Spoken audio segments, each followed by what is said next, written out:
in front of the TV station. I will say one thing. I don't know if this was everybody this morning, but my commute into work seemed a little less stressful than sometimes on a Monday morning. So maybe that's kind of the celebrations continuing from the Easter weekend. And I know my son also didn't have to go to school today, so maybe some folks also getting the day off on this day after Easter.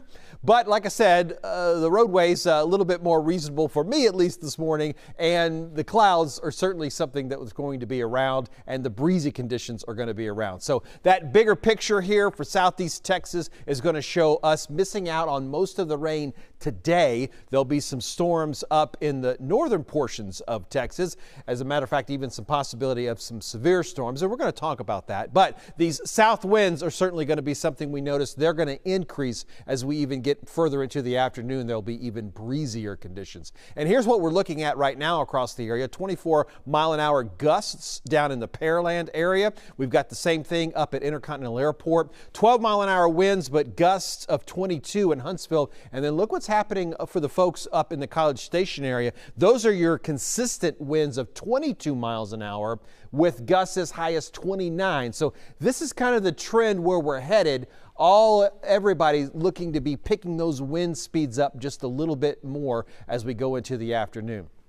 You can see the rain's already begun to sort of begin up in North Texas, as well as moving into Oklahoma, and this system is going to continue to kind of churn away. So we've got a front, a boundary that's going to be moving into the Houston area early tomorrow morning, and then really taking through about lunchtime to reach all the way to the coast and perhaps clear, bringing some rain when it does so. So out ahead of that front, though, is where the warmer temperatures and the more humid conditions are going to continue to remain. So as far as severe weather is concerned, certainly looking for some of that, more focused on Oklahoma than Texas, but you'll notice the possibilities stretching all the way down to San Antonio and Austin. Remember, this is from our Storm Prediction Center, a part of NOAA, and there's a 1 out of 5 or a 5-level scale here of the severe storms, and 2 being the yellow shading there, which is where San Antonio and Austin are included in, the very northwestern portions of our viewing area in that 1 out of 5 threat. So possible, but not likely. And then we've got even higher chances, significant chances of 4 out of 5 when we start looking back up into the Oklahoma area. This is somewhere that we will expect to see severe storms. And again, remember, severe meaning tornadoes are possible, large hail, damaging winds. Those 3 things are what we help define that term of severe. So that's going to be the focus of most of the weather across the area today. And then when we take a look at this hail outlook, it's pretty much guaranteed there's going to be some hail in the Oklahoma area, and those possibilities stretch all the way down. And you'll notice this does include some Houston area, or the Fox 26 viewers. It's that lower threat, but look for the possibility of hail as something that's going to be for the northwest. Most likely this happening later on in perhaps even the overnight hours, but later after sunset or so. So not something that's really happening during the day. We'll be looking at warmer temperatures though for sure. Weather where you live here in Harris County. Hobby Airport right now, it's sitting at 78 degrees. Sheldon at 75. Dayton 74. Folks down in Clear Lake right now around 75 degrees. So we continue to keep things breezy and muggy. The showers for Houston are tomorrow morning.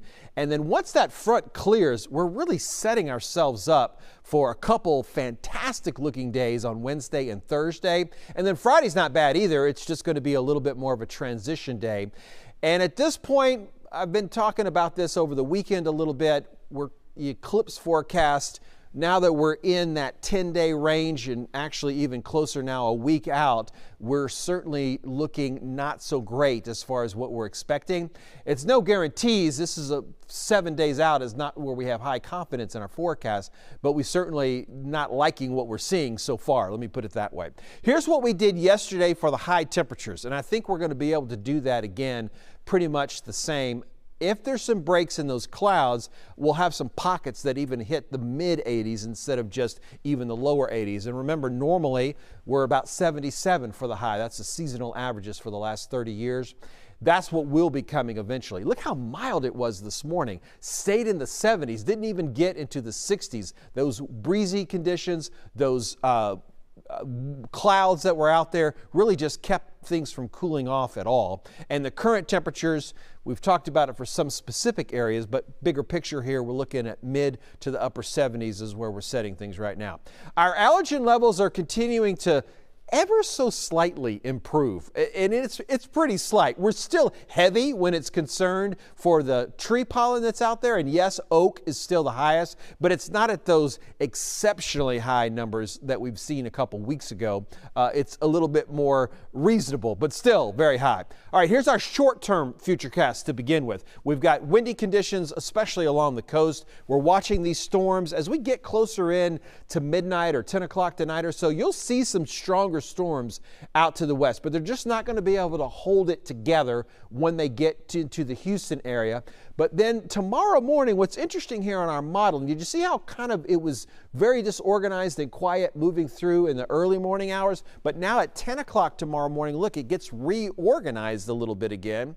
My concern is that this type of activity could be happening a little earlier than what we're looking at here on our computer model. So just be aware tomorrow morning there could be a few storms around. I think overall Houston is still going to be stuck with the scattered showers, isolated storms, but this is not isolated. That is certainly that's a little bit more organized. So if that were to start up a little earlier, some of us would see a few more showers and storms across the area. And then, as I mentioned, getting toward the end of the day on Tuesday, things starting to dry out, and it's really beginning to look quite pleasant. Now, here's this eclipse discussion that we've all been waiting for. And again, we're not positive, super confident on where we're headed with our modeling a full week out, but it gives us a good idea of trends, not specific details, but it kind of gives us an idea of kind of what to expect overall. And we'll start with this front that we're looking at for tomorrow. It moves on through, and like I said, it'll clear out pretty quick. High pressure builds in. This is the kind of days that we wish we could have for the eclipse.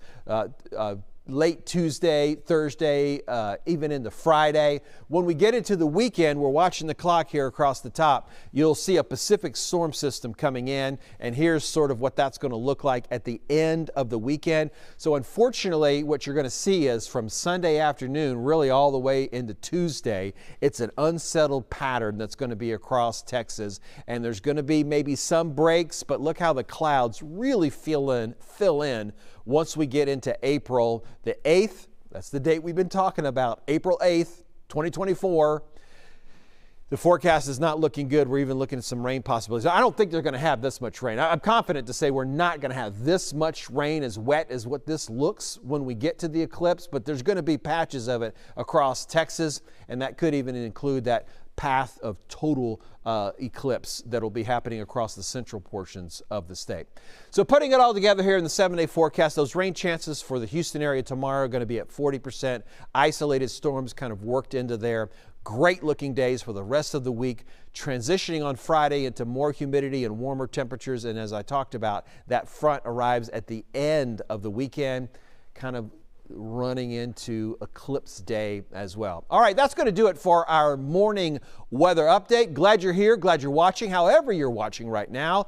Hang around or either come back in 20 minutes. Fox 26 News at noon will be here. I'll expect to